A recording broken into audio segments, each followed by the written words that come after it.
Pro sports don't have many rivalries anymore when you think about it. Not like the old days, certainly in the NFL. Remember when it was the Packers and the Vikings, or Packers and the Bears, Washington versus Dallas, Raiders versus the Chiefs, Raiders versus the Broncos, Raiders versus just about everybody. Most of the rivalries are gone. And with that, the intensity that you have between two teams. Steelers-Ravens, still a rivalry.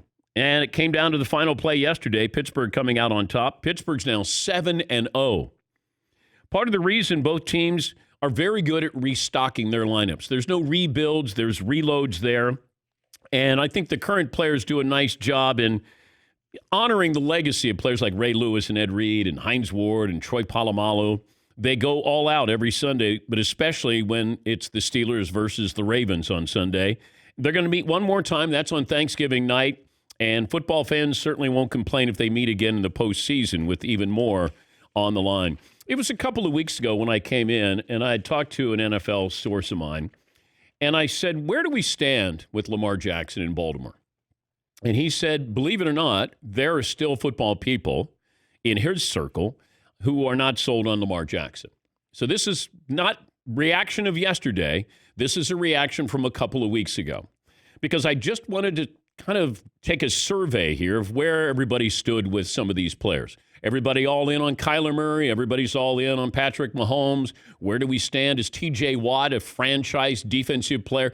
These were just some of the questions I was asking. I asked about Baker Mayfield as well. And he said Baker Mayfield will decide, he'll make the decision for the Cleveland Browns whether or not they're going to pick up his option or decide to give him a long-term contract. And that'll be this year. And he said, I have my doubts if Baker Mayfield is the future in Cleveland. But that's just my source here.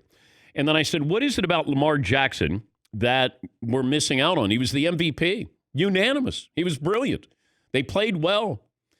And he said, it feels like in those big games, you know, when you're going against Kansas City or the Titans or Pittsburgh and you have 8 turnovers in 3 games, that really is alarming. That's what stands out.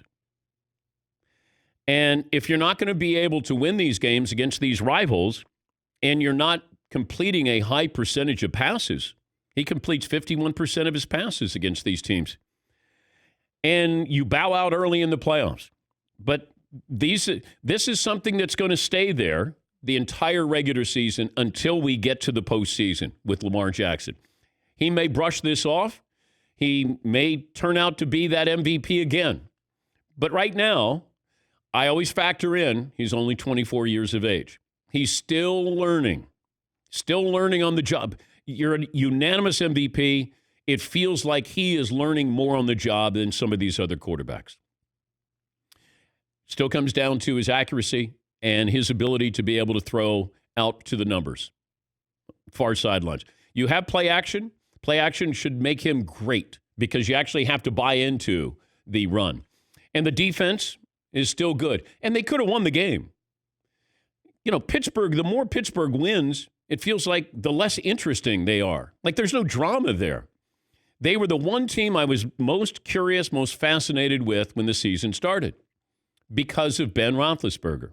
And if Ben stays healthy, big if, they always find receivers, which they did. They've got a couple of running backs. The defense is still very good. Mike Tomlin's got experience. Pittsburgh was the one team that fascinated me. And here we are, and I still don't know how good they are. I think the longer the season goes on, the less I know that's fact. Like who is, you go absolutely positively, I know how great they are. Kansas City? Seattle? Maybe. Pittsburgh? How about you absolutely positively know this team is not any good? The Jets hung in there for a little while, and you're going, what are you guys doing? The Bengals beat the Titans. Raiders beat the Browns in Cleveland. I like how we give the excuse to Baker Mayfield and the Browns by saying, that wind, man, that was tough. So did the wind stop when the Raiders were on offense or kicking? The Vikings beat the Packers. The longer it goes, the less I know. Tua didn't play well. If I said Tua is not going to play well at all, and the Dolphins will win comfortably over the Rams, crazy. And now you got the Buccaneers against the Giants. Does anybody have the Giants tonight against the Buccaneers? All right. Crazier things have happened, right? Yes, Paulie? I think I'd be the most frustrated if I were a Rams fan this morning. Jared Goff throws for 355. You run for 131. Tua throws for only 93 yards. The Miami Dolphins only rush for 55 yards.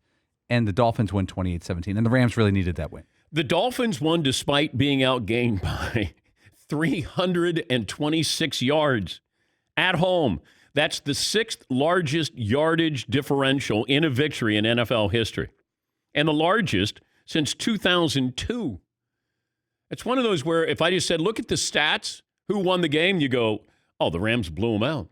And Tua didn't look good, but once again, he's just, this is his debut, and he will have a learning curve as well.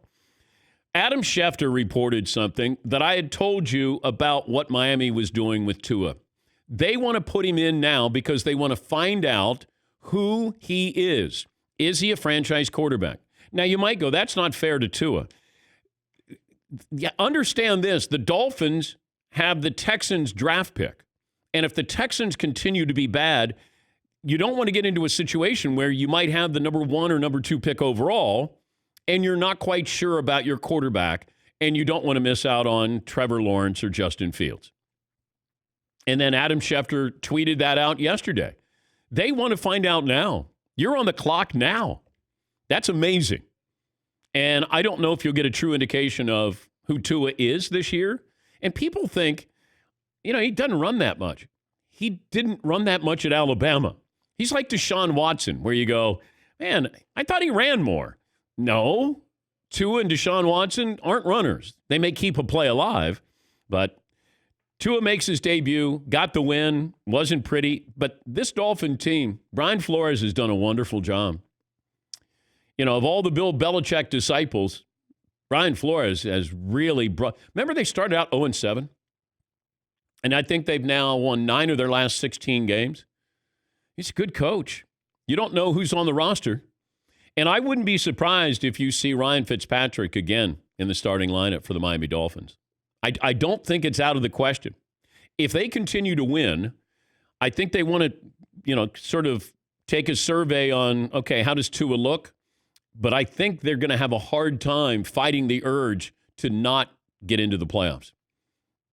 Because you might have Tua in there, and Tua is not better than Ryan Fitzpatrick right now. Fitzpatrick gives them a better chance. But they want to find out who they have, and I find that really amazing.